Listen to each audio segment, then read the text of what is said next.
대단히 감사합니다. 우리 다시 한번 인사하십시다. 오늘 좌우에 나오신, 예배에 나오신 우리 성도님들 환영합니다. 참 잘 오셨습니다. 이렇게 인사하겠습니다. 우리 성가대가 찬양하고 나면요, 아멘들 크게 해주시고 박수를 크게 해주십시오. 살아계신 하나님 앞에 영광을 돌리는 박수이고, 또 얼마나 귀한 시간 투자해서 연습하고 수고합니다.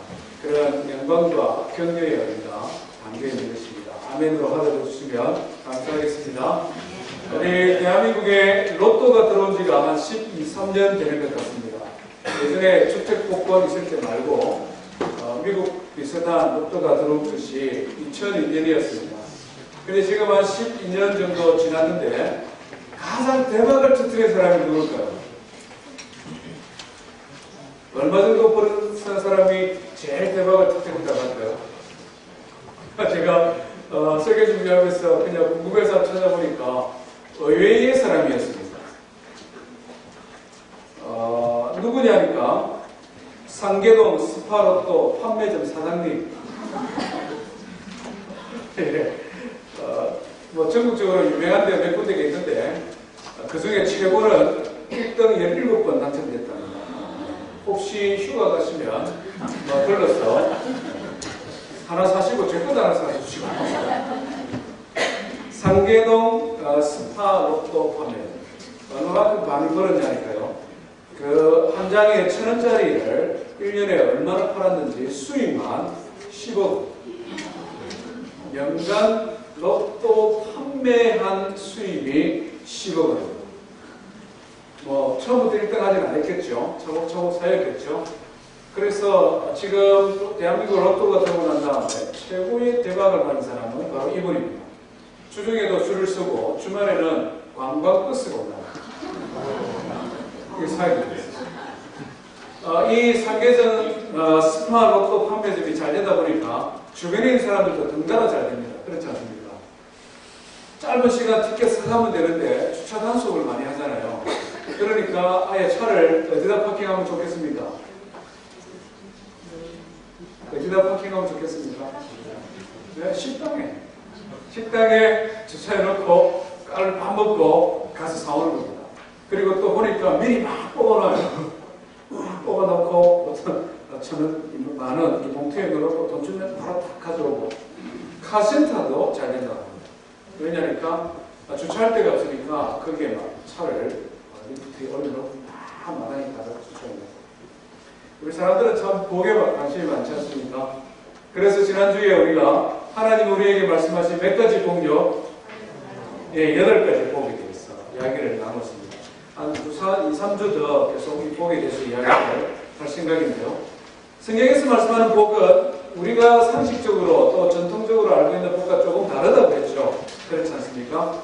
헬라어에서 이 복, 마카리오스라는 단어를 사용했는데 이것은 일반적으로 세상 사람들이 가지고 있는 어떤 조건이 충족되었을 때 내가 행복하다라고 느끼는 것과는 조금 다르다 이렇게 말씀을 드렸습니다.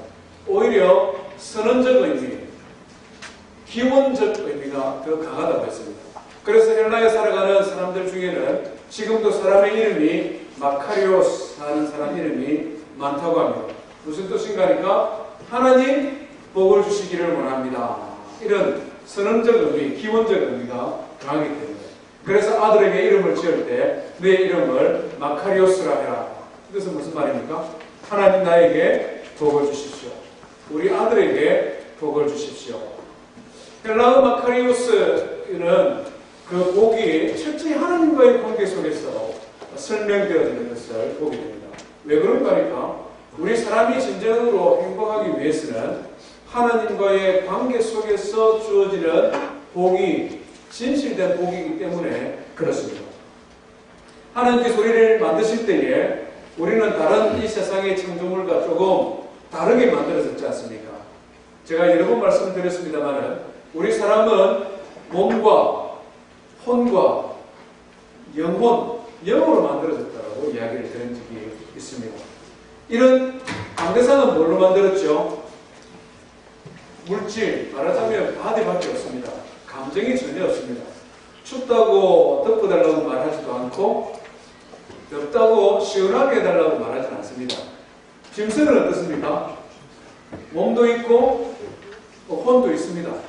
그래서 짐승도 더우면 어떻게 합니까? 북극곰 같은 거 동물원에 넣어놓으면 이런 게 어떻게 하죠? 왜 막 얼음을 가끔 넣고 이럽니다. 왜냐하면 그것도 정신이 있기 때문에, 감정이 있기 때문에. 하나님이 조금 나누어진 인격도 있습니다. 그래서 짐승들도 감정을 가지고 의사소통도 하지는 않습니까? 그렇지만 짐승들은 우리처럼 행복의 조건이 좀 복잡하지는 않습니다. 조금 따뜻하게 해주고 시원하게 해주고 먹을 것 많이 주면 행복합니다. 가장 대표적인 짐승이 뭘까요? 먹을 것 많이 주면 행복한 짐승. 네, 돼지입니다. 뭐 집에서 돼지를 애완동물로 키우는 분들에게는 대단히 죄송합니다만 제가 어렸을 때 우리 집에도 돼지를 키웠거든요. 추수를 하고 나면은 집 있지 않습니까? 아주 부드러운 집. 그걸 싹 깔면은 너무 부드럽고 따뜻해요. 그래서 우리가 어릴 때에 거기에 막 뒹굴고 놉니다. 따뜻하고 깨끗한데. 그렇게 아버님께서 돼지에게 음식도 많이 주고 따뜻하게 겨울을 지내라고 새로운 칩을 싹 깔아주면 돼지는 어떻게 합니까? 배부르게 먹고는 그 위에다가 사기도 하고 큰 것도 싸고 작은 것도 싸고 그 다음에 또 어떻게 합니까? 떼그르르 구르지요? 떼그르르 구르기도 합니다. 돼지는 뭐 깨끗하고 자기가 사는 집이 뭐 특별히 좋고 그렇다고 해서 행복한 게 아니에요. 깨끗한 집을 깔아줬으나 먹을 것이 없으면 돼지는 불행합니다. 짐승이기 때문에. 사람은 어떻습니까? 좋은 집, 맛있는 음식, 아름다운 여인, 세이빙 어카운트에는 돈이 좀 몇만 불 쌓여있고 이러면은 행복하죠? 그렇지 않습니까? 안 행복합니까? 아니, 안 행복하시면 그러면은 좋은 집에 있죠. 아내가 이쁩니다. 그렇지 않습니까? 또 세이빙 어카운트에는 돈도 제법 있습니다. 자녀들은 아들도 낳고 딸도 낳고 둘씩 넷이나 낳았습니다. 행복의 조건 넷. 행복 안 합니까? 행복해야죠. 행복합니다. 그런데 항상 그렇습니까? 그렇지는 않다. 사람은 무엇이 충족되어야 됩니까? 아름다운 여행, 좋은 집, 자녀들도 잘 되고 돈도 많고 플러스 뭐가 있어야 되죠? 마음이 평화해야 돼요. 마음이 행복해야 된다고 이야기하지 않습니까? 좋은 집에 살고 아름다운 아내를 있고 모든 것이 잘 되는데도 행복 못합니다. 사람은. 어떨 때는 행복하지 못해요. 왜냐하면 이놈의 마음이 문제예요. 그냥 짐승들처럼 뭐 다 채워졌으면 조건이 딱 맞으면 완전히 행복해버리면 고민할 필요가 없는데 사람은 마음이 문제입니다. 이 마음이라는 것이 하나님이 우리에게 짐승과는 다르게 하고 풀어놓은 하나님의 신기거든요. 짐승에게는 이걸 풀어놓지 아니하셨어요. 조금 그냥 나눠주셨어요. 그래서 사람에게는 풀어놓은 하나님의 신기, 하나님의 성령이 들어갔기 때문에 조건이 갖춰진다고 생각한 것이 아니라는 것입니다. 성경은 이것을 우리에게 너무나 많은 말씀을 주시고 있는데요. 제가 몇 가지만 인용하면 그렇습니다. 한번 읽어볼게요. 잠언 17장 1절에는 이런 말씀이 있습니다. 마른 떡 한 조각만 있고 화목한 것이 제육이 집에 가득하고 다투는 것보다 나은. 마른 떡 한 조각만 있어도 마음이 편안하면 행복한데 집에 고기가 그냥 냉장고에 꽉 차 있어도 다투면 아무 소용이 없습니다. 잠언 25장에는 아주 우리가 피부로 느끼는 말씀을 또 주셨는데요. 다투는 여인과 큰 집에 사는 것보다 옥막에서 혼자 사는 것이 나아요. 남자분들 애들에게 느끼는 분들 간혹 계시죠? 우리 교회는 없는데 간혹 이런 날 같습니다. 우리 청년들 귀담아 들어야 돼요. 아주 이쁘고 날씬하고 그래서 결혼했다가 평생을 그냥 차라리 안 이런 결론을 낼 수 있다는 거예요. 전도서 5장에는 지난주에 말씀을 드렸는데 은을 사랑하는 자는 은으로 만족하지 못하고 풍요를 사랑하는 자는 소득으로 만족하지 못하니 이것도 헛되도다. 은을 가지면 뭘 가지고 싶습니까? 금을 가지고 싶죠. 금을 가지면 또 뭘 가지고 싶습니까? 다이아몬드가 더 비싼 거 맞죠? 다이아몬드를 가지고 싶습니다. 그렇기 때문에 이게 끝이 없는 거예요. 그래서 헛되도다 이렇게 말씀합니다. 건강도 그렇습니다. 우리는 몸이 좀 편찮은 분들은 건강이 행복의 열쇠라고 의심을 하지 않습니다. 그런데 성경은 이렇게 들어갑니다. 그러므로 우리가 낙심하지 아니하노니 우리의 겉사람은 낡아지나 우리의 속사람은 날로 새로워지는 것이다. 바울 사도가 전도하다가 고난을 많이 겪어서 나이도 많아지면서 몸이 너무 약해진 것 같습니다. 겨울이니까 추위도 더 많이 타고 몸이 쇠약해졌습니다. 그렇지만 바울 사도는 낙심하지 아니하노니 실망하지 않으노니 건강한 것보다 겉사람이 건강한 것보다 속사람이 우리 마음이 건강해서 행복한 이것이 더 큰 행복이다. 돈이 많은 것도 아름다운 여인을 취하는 것도 크고 좋은 집에 사는 것보다도 건강하고 젊음이 있어서 무엇이든지 할 수 있겠다라는 생각을 가지고 살아가는 것보다도 더 중요한 행복의 요건이 있는데 그것은 우리의 마음에 하나님이 주시는 천국이 임할 때 진정한 행복임을 믿으시길 바랍니다. 이 지난주에 우리 살펴봤던 내용입니다. 우리 다시 한번 말씀을 보기를 원합니다. 우리 마태복음 한번 찾아보십시다. 마태복음 5장 1절부터 12절 말씀까지 읽기를 원하는데요. 우리를 창조하신 주님께서 진정으로 행복한 자가 누군가 팔복에 대한 말씀입니다.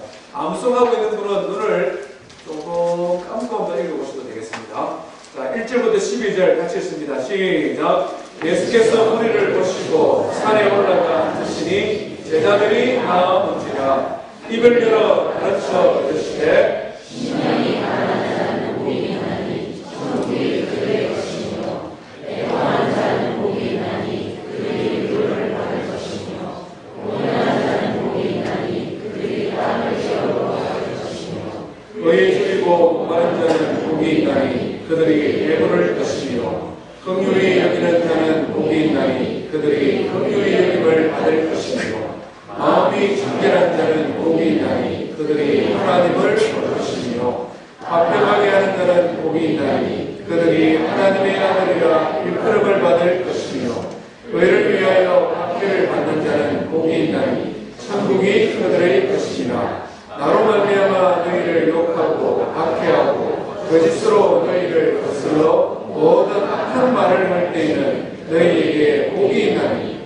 기뻐하고 즐거워하라. 하늘에서 너희의 상이 크니라. 너희 전에 있던 선지자들도 이같이 박해하여 되리라. 아멘. 복이 있나니 복이 있나니 복이 있나니 8번을 반복했습니다. 그래서 팔복이다라고 말했습니다.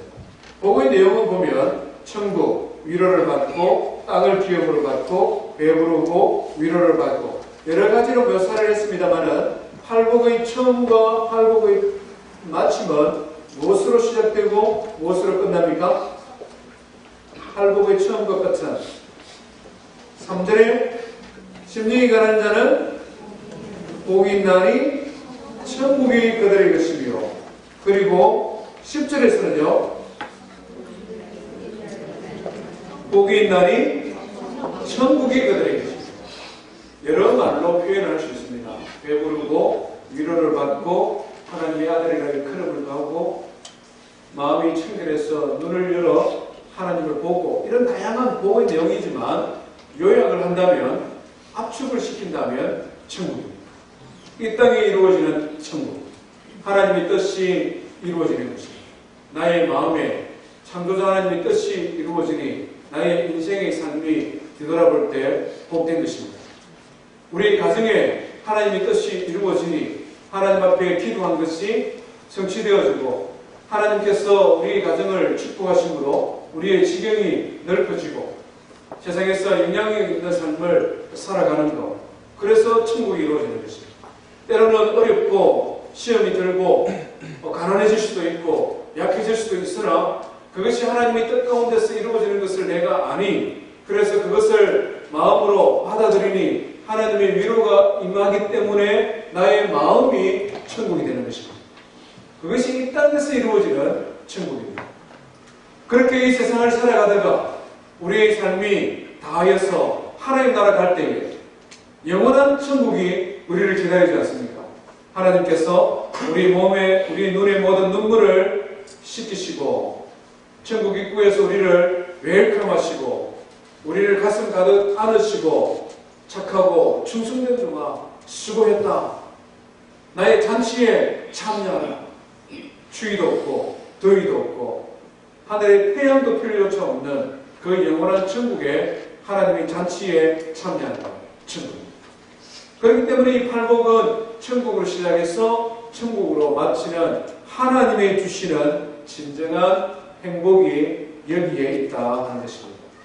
지난 한 주간 가난한 마음으로 사셨습니까? 마음이 가난한 자는 복이 있나니 했지 않습니까? 하나님 앞에 우리 자신을 바라보고 나는 하나님의 은혜로 살아가는 사람입니다. 그런 마음을 가지고 살면 행복 안 할 수가 없습니다. 그런 마음을 가지고 아내를 보고 남편을 보면 행복 안 할 수가 없습니다. 안 하면 비정상입니다. 나의 전적인 죄를 알고 나에게 사랑하는 아내를 허락하신 하나님을 생각하면 아내가 비록 얼굴이 자유하게 있고 몸매가 좀 자유롭고 화장을 해도 화장거리 잘 안 받고 그래도 그 아내를 보면 감사하는 거죠. 왜? 내보다 훨씬 나으니까.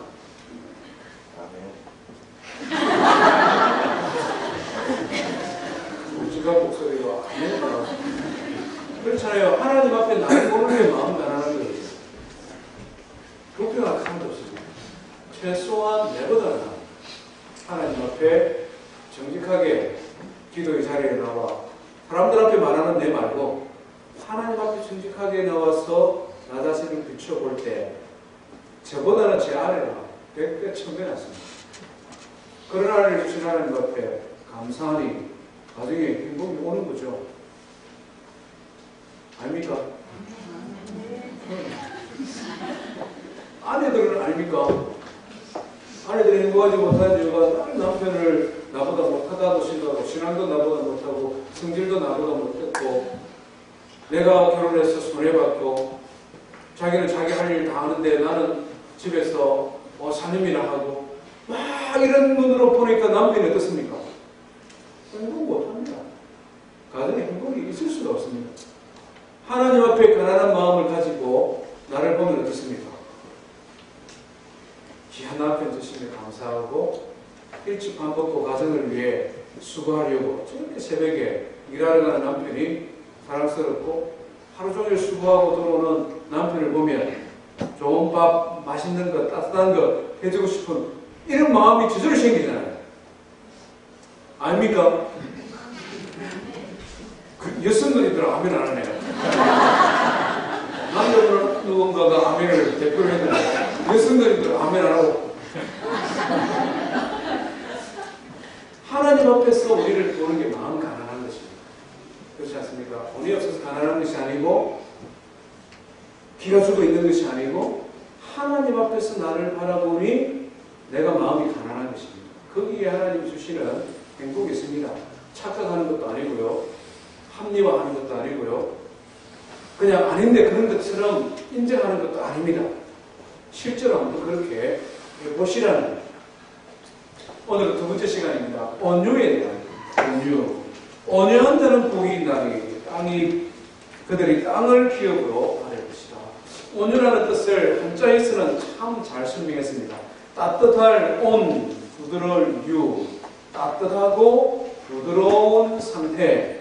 사람에게 적용될 때는 따뜻하고 부드러운 사람이 온유한 사람입니다. 온유한 사람은 성질이 온화하고 부드럽습니다. 그래서 쉽게 화를 내지는 않습니다.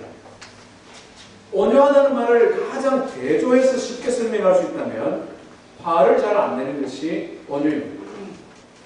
특별히 쉽게 화를 잘 내지 않을 뿐만 아니라 화날 만한 일이 생겼을 때, 말하자면 억울한 일을 당했거나 오해로 말미암아 내가 피해를 입었거나 다른 사람의 시기나 모함으로 말미암아 나의 평판이 떨어졌을 때에도 화를 내지 아니하고 따뜻하고 부드러움을 유지할 수 있는 것, 이것이 온유입니다. 영어에서는 이 단어를 meek이라는 단어를 썼습니다. 우리 한번 띄워보실래요? meek, M-E-E-K라는 단어를 썼는데요. 혹시 영어가 더 친숙한 성도님이 있으면 한번 보십시오. 뉴스그룹 애들이 이 온유라는 말을 너무 어려워하더라고요. 온유가 뭐냐면 비슷한 말로는 compliant, self-effacing, mild, soft 이런 단어를 가지고 있습니다.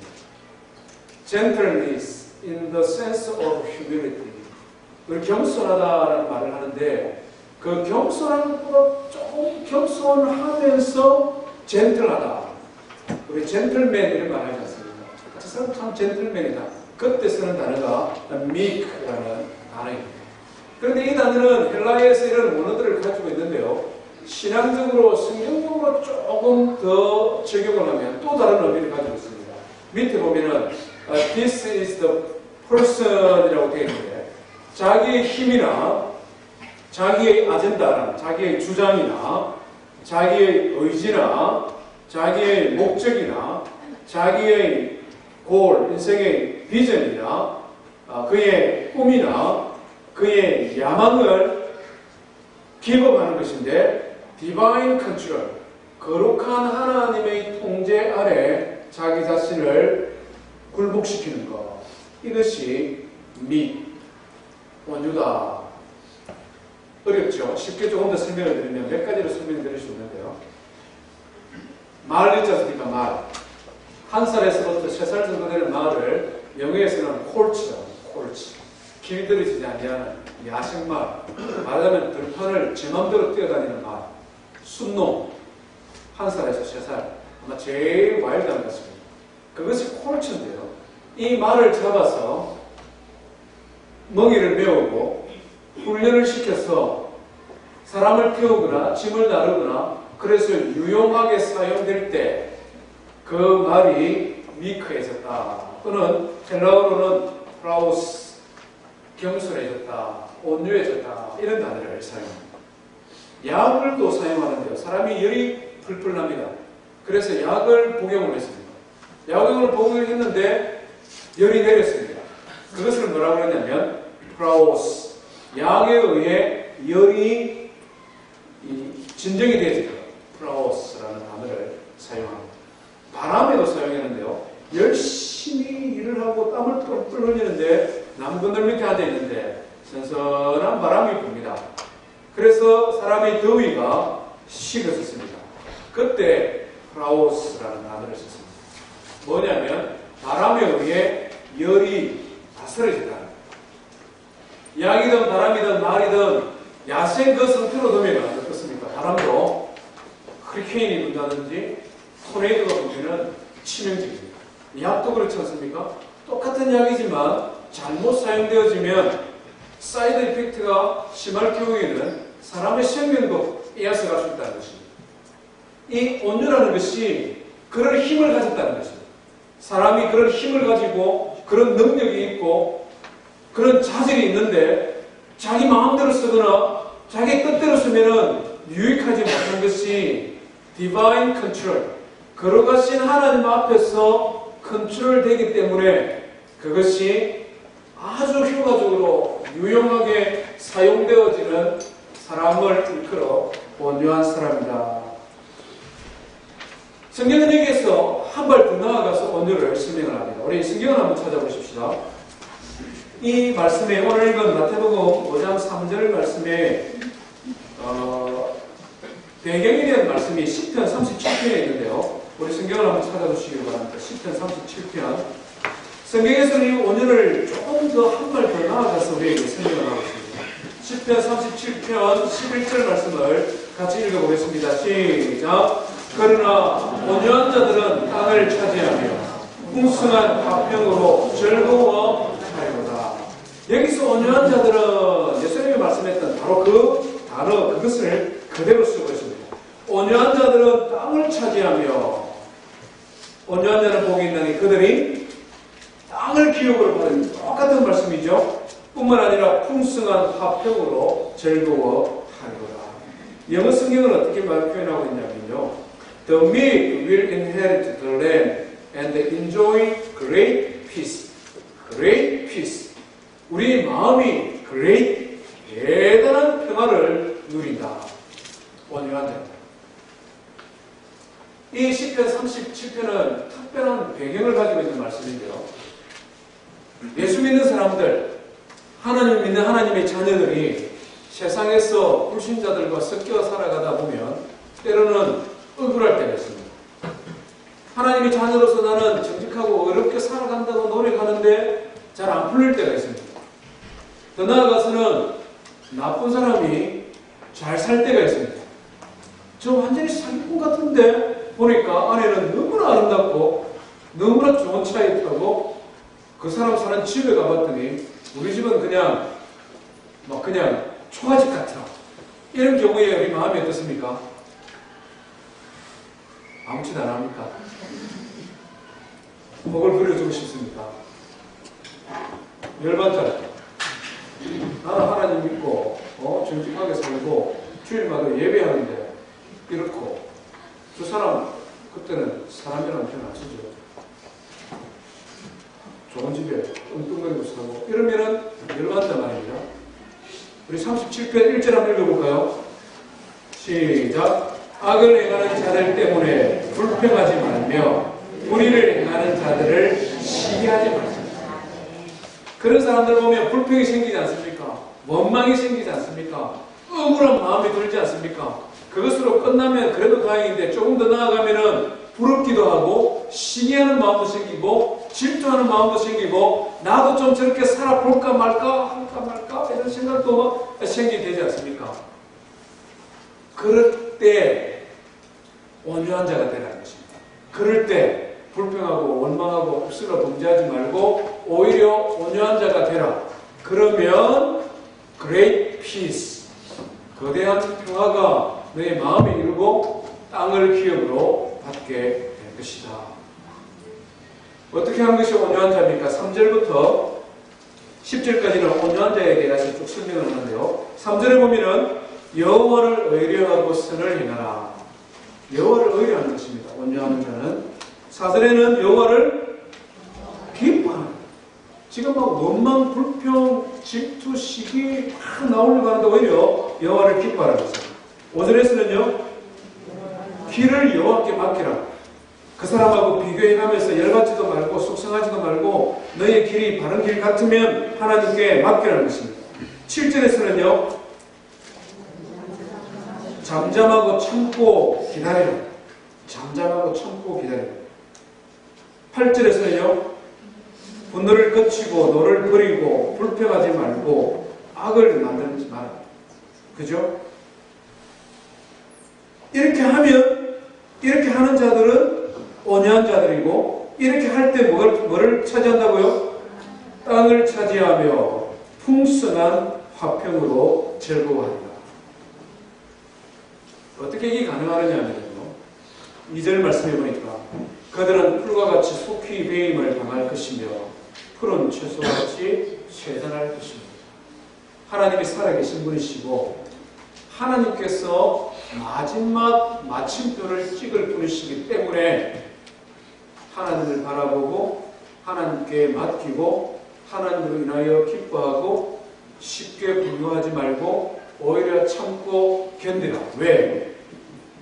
과정에서는 지금 현재로 봐서는 불평도 원망도 시기도 질투도 생기는 것이 맞는데 결과적으로는 마지막에 결론을 내실 분은 마지막에 심판하실 분은 하나님이시기 때문에 참고 견디고 기뻐하고 맡기고 의뢰하고 신뢰하고 그것이 온유한 사람이다 하는 것입니다.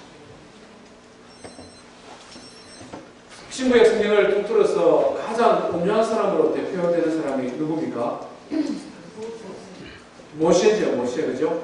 성경이 우리에게 가르쳐 주지 않습니까? 이 모세는 온유함이 땅 위에 있는 모든 사람보다 선하더라. 우리 한번 찾아보십시다. 민수기 12장입니다. 구약성경 215페이지. 구약성경 215페이지. 민수기 12장 3절. 같이 읽습니다. 시작. 이 사람 모세는 온유함이 시민의 모든 사람보다 나으더라. 성경이 우리에게 답을 딱 가르쳐 주죠. 성경에서 제일 온유한 사람은 모세다. 어떻게 모세가 살았길래 제일 온유할까요? 배경을 우리가 봐야 되지 않습니까? 모세가 타고날 때부터 온유했는지, 도대체 뭘 어떻게 했길래 성경에 제일 온유하다는 인정을 받았을까? 민수기 11장으로 가보면 모세에게 큰 위기가 찾아오는 것을 보게 됩니다. 우리 성경을 찾았으니까 한번 보십시다. 11장 4절 한번 같이 읽어보겠습니다. 시작. 그들 중에 섞여 사는 다른 인종들이 합력을 품으며 이스라엘 자손도 다시 울리에 이르되 누가 우리에게 고기를 주어 먹게 하랴. 이스라엘 백성들과 함께 출애굽을 해서 광야의 길을 가고 있는데 하나님께서 이스라엘 백성들에게 만나를 주셨습니다. 처음에는 만나를 보고는 이게 뭐냐? 이게 만나거든요. 이게 뭐냐? 이게 만나입니다. 만나를 먹으니까 꿀과단, 꿀을 섞은 과자 같다고 표현했습니다. 우리는 말하면 시리얼 있죠. 시리얼. 달짝한 시리얼 같은 것이 만납니다. 처음에는 이게 뭐야? 하면서 못하다. 나중에 탐욕이 들어간 사람들이 마음에 불평이 생기는 것입니다. 고기 왜 안 줘? 그럼 어떻게 하면 됩니까? 고기 먹고 싶으면. 광야에서 고기 먹고 싶으면 어떻게 하면 되죠? 하나님 앞에 기도하면 되잖아요. 하나님 만나도 참 맛있고 좋고 감사한데요. 고기도 좀 주세요. 하나님 자신들 이러면 되잖아요. 그런데 이 섞여 사는 나쁜 무리가 탐욕을 품으니 집어넣어주니 사람이 어떻게 변합니까? 불평하고 원망하는구나. 왜 만나면 주는 거야? 왜 고기를 안 줘? 그러면서 막 모세를 넣어요. 손가락질 합니다. 더 나아가서는 어떻게 하느냐니까 대장을 하나 씌워서 이집트로 돌아가자. 사람들 참 망각의 동물이라고요. 430년 동안 노예로 살면서 정말 죽도록 고생하고 돈도 한 번 못 받고 땅도 하나 없으면서 그냥 애국 사람들이 먹다 남은 고기 조금 준 거 그거 생각하구나. 거기 있을 때는 그래도 우리가 고기 먹었는데 막 이러면서 원망하죠. 그러면은 모세가 이렇게 위기를 당해서 백성들에게 막 도래마다 일부 죽기 일부 직전입니다. 그럼 모세의 가족들은 어떻게 해야 됩니까? 모세의 형님하고 모세의 동생이 있지 않습니까? 형님이 누구죠? 아론이고 동생 누나는 미리암이죠. 모세가 지금 이렇게 위기를 당했으면 아론이나 미리암은 어떻게 해야 됩니까? 모세를 도와줘야 되잖아요. 아무리 동생이지만. 아니 사람들은 왜 모세를 가지고 그러나? 모세 뭐 잘못했노? 그러지 말고 우리 하나님 앞에 기도하자. 하나님 앞에 고개 달라고 기도하면 되지. 왜 그것을 가지고 원망하고 불평하고 왜 모세를 그렇게 못살게 부리고 이래야 되잖아요. 그런데 미리암하고 아론은 어떻게 했습니까? 12장 그렇게 해서 12장이 나온 겁니다. 12장 2절 한번 읽어볼까요? 시작. 그들이 이르되 여호와께서 모세와만 말씀하셨느냐 우리와도 말씀하지 아니하셨느냐 하며 여호와께서 이 말씀을 들으셨다. 누나라는 분이 형님이라는 분이 모세를 도와서 위기를 극복해 갈 텐데 오히려 모세의 리더십을 흔드는 것입니다. 모세가 구스 여인, 흑인 여인을 아내로 취했습니다. 그것이 잘못됐다고 그러면 그것을 말하면 됩니다. 모세, 왜 너는 아내가 있는데 또 아내를 취했느냐? 하필이면 또 구스 여인이냐? 뭐 이렇게 이야기를 하면 됩니다. 그런데 어떻게 이야기합니까? 하나님께서 모세와만 말씀하셨느냐? 우리와는 말씀하지 않았느냐? 모세의 리더십을 오히려 흔들어버려요. 제일 온유하기 힘든 대상이 누군 줄 압니까? 제일 온유하기, 제일 화 안 내기 어려운 사람. 가까이 있는 사람. 가까이 있는 사람. 더구나 제일 가까운 남편과 아내. 남들이 일만 했으면 참을 텐데 남편이 이런 말 하면 어떡합니까?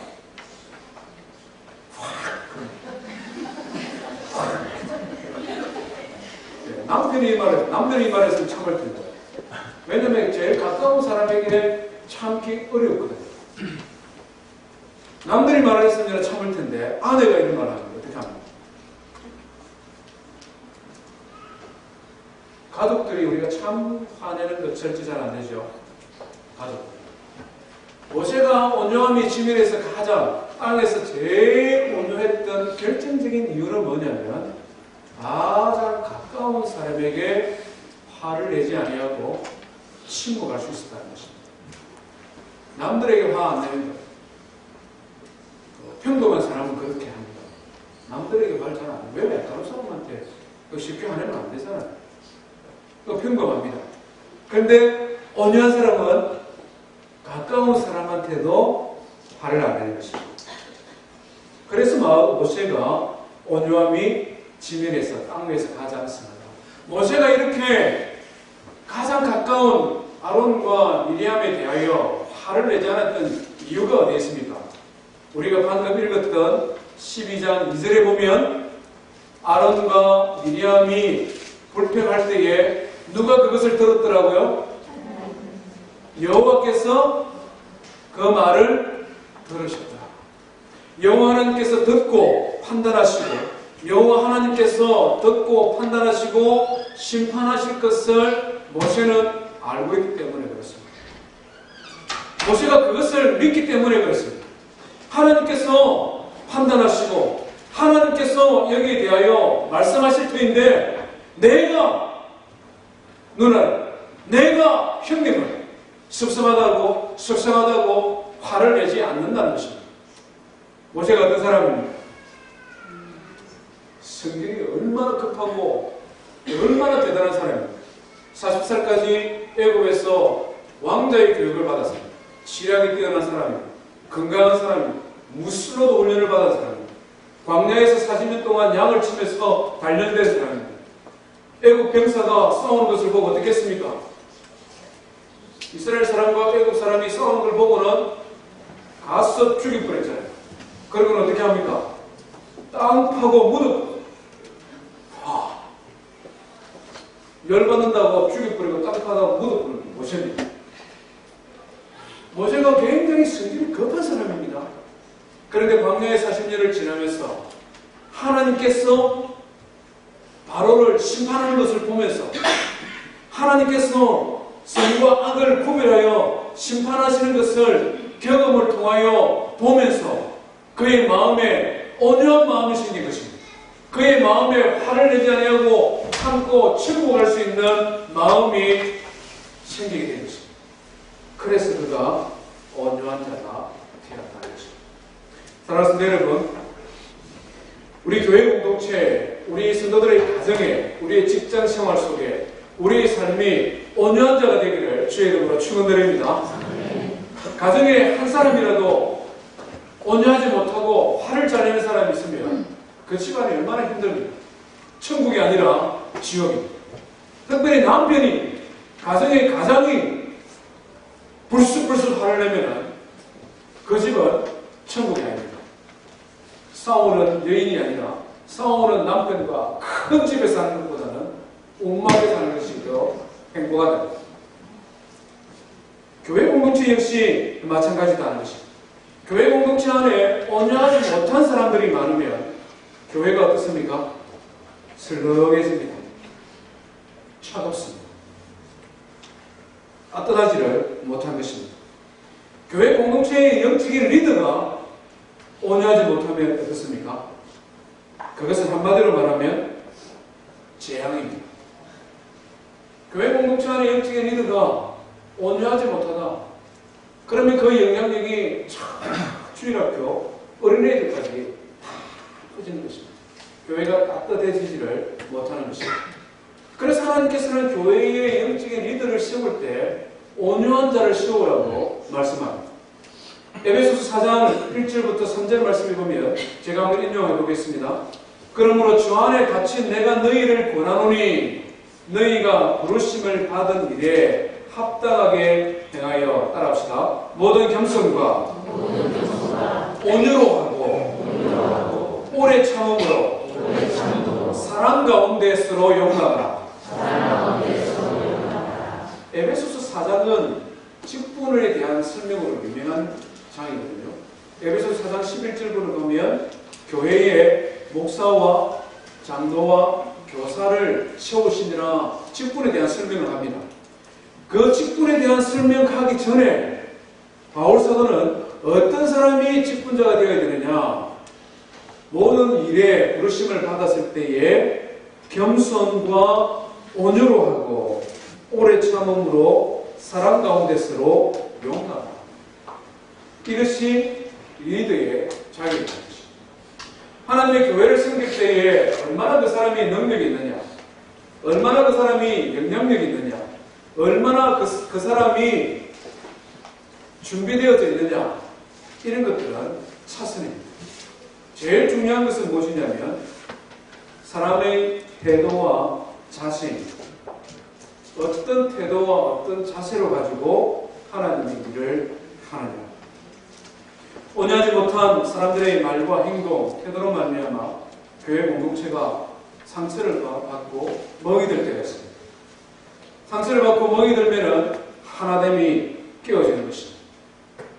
온유하지 못한 사람이 가지는 일반적인 특징은 뭐냐면 빨리 판단합니다. 그리고 단정적으로 말합니다. 빨리 판단하고 단정적으로 말을 하고 주장을 하다 보니까 상처를 받는 사람이 생깁니다. 빨리 판단하고 단정적으로 말하는 그 사람의 마음의 중심에는 뭐가 있을까요? 그 마음의 중심에 뭐가 있겠습니까? 내가 옳다는 것입니다.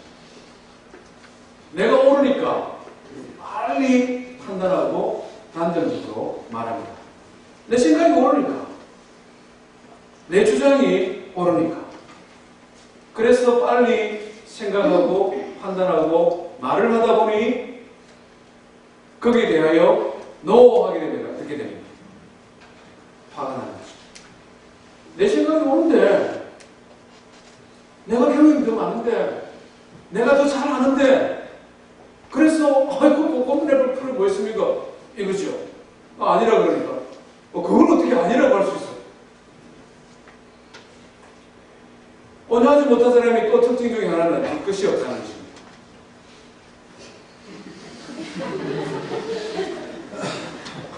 화 잘 내는 사람 치고 나 뒤끝 있다 이런 사람 봤습니까? 화 잘 내는 사람은 대부분 많은 하는 말이 자기는 뒤끝이 없다. 자기는 뒤끝 없어요. 그런데 상대방은 어떻습니까? 뒤끝이 오래 갑니다. 나는 뒤끝 없이 다 잊었는데 온유하지 못해서 버릇 하고 나니 그 상대방은 뒤끝이 오래 갑니다. 마음의 멍이 오래 남는다는 것입니다. 뒤끝 많아서 온유하기를 바랍니다. 나 뒤끝 없다고 그냥 마음대로 말하지 마시고 나는 뒤끝 없지만 상대방을 배려해서 온유한 자 되어 하나님의 교회를 섬기기를 주의 이름으로 축원드립니다. 네. 어떻게 온유한 자가 될 수 있을까요? 짧게만 말씀을 나누기 원합니다.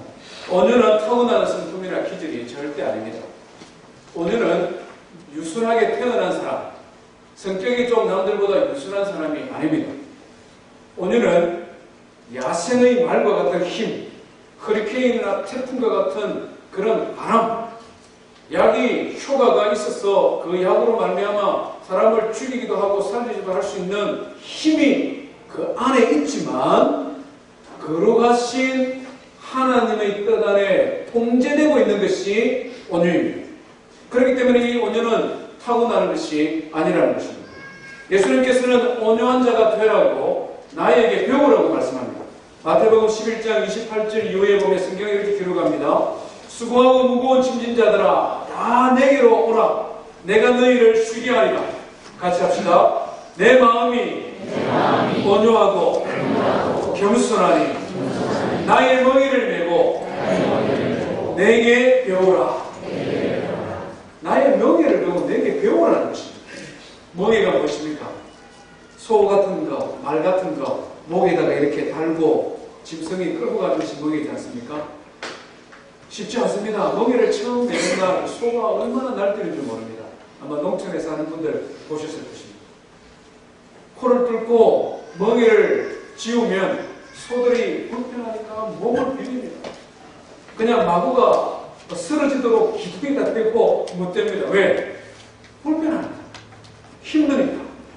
그렇지만 나중에 길이 떨어지면 어떻게 됩니까? 이 멍에가 없으면 소들이 일을 못합니다. 얼마만큼 힘을 잘 발휘하게 되는지 모릅니다. 이 멍에거든요. 예수님께서 말씀합니다. 타고난 기질이 있느냐? 적극적인 성품이 있느냐? 무엇을 하든지 열심히 하느냐? 다양한 것을 가지고 있느냐? 좋다. 그런데 그것을 나를 통해 배워라. 예수님이 얼마나 성질이 급한 분인 줄 아십니까? 예루살렘 성전에 올라갔다가 장사하는 사람들을 보고는 어떻게 했습니까? 채찍을 만들어서는 휘두르고 짐승들을 쫓아버리고 돈 바꾸는 사람들의 산을 엎어버렸습니다. 보통 성질 아니죠? 바리새인들을 향해서는 뭐라고 말합니까? 이 독사의 자식들아. 이거 보면은 자식이라 안 하고 새끼들. 이 독사의 새끼다. 회칠한 서기관들과 바리새인들을 향해서는 회칠한 무덤 같은 녀석들아. 그런데 예수님께서 십자가를 지실 때는 어떻게 지셨습니까? 겟세마네 동산에서 하나님 앞에 기도하시고 나의 뜻이 아니라 아버지 뜻대로 되기를 원하십니다라고 말씀하시고 왜 너는 아무 말도 없이 없느냐? 왜 변명 안 하느냐? 그런 말씀하실 때에도 입을 봉하시고 십자가에 피 흘려 죽으심으로 우리의 구원을 이루셨습니다. 이것이 온유라는 것입니다. 주님의 일을 함에 있어서 하나님의 뜻을 이루는 과정에 있어서 불평하고 원망하고 책망하고 그러고 싶은 마음들이 불쑥불쑥 솟아오르지만 예수 그리스도의 걸어가신 그 걸음을 보고 그 명예를 보고 배워라. 두 번째, 온유는 어떻게 우리가 온유한 사람 될 수 있습니까? 온유는 무엇의 열매입니까? 성령의 열매죠. 오직 성령의 열매는 사랑과 희락과 화평과 오래 참음과 자비와 충성과 양성과 온유와 절제니, 온유와 절제니, 이 성령의 열매다. 우리가 예수 그리스도를 믿을 때 우리 안에 계신 분이 누구라고요? 성령님. 성령님은 힘없는 그냥 액세서리가 아닙니다. 성령님이 우리 안에 계시잖아요. 그렇기 때문에 우리가 화를 확 내려고 하면 우리 마음속에 성령님이 또 이러잖아요. 또 이런 마음 들 때 없습니까? 성령님이 주시는 마음이 있잖아요. 또 어떤 때는 못 참고 화를 냈다가 지나면 5분도 안 돼서 주시는 마음이 있잖아요. 하나님께서. 우리 안에 성령님이 계시거든요.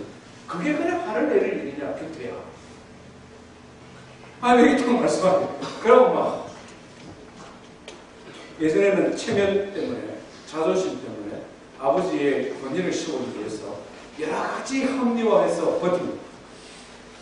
그래도 네가 먼저 잘못했다고 말해. 근데 요즘은 제가 좀 철이 좀 들은 것 같아요.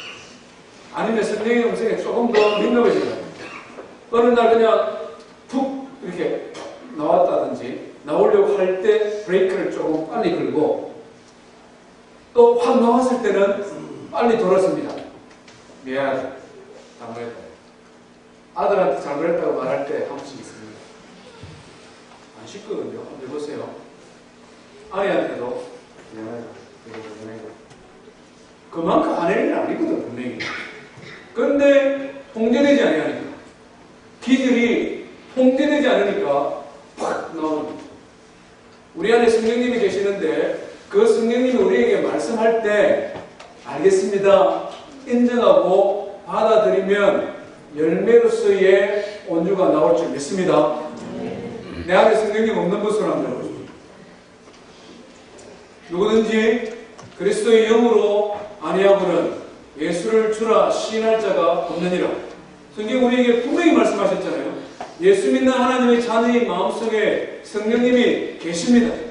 그 성령님이 얼마나 능력 있게 역사하시느냐, 얼마만큼 에너제틱 하느냐 안 하느냐는 우리가 그 성령의 음성에 얼마만큼 민감하게 반응하느냐 안 하느냐의 차이지, 우리 안에 성령님이 계시단 말입니다.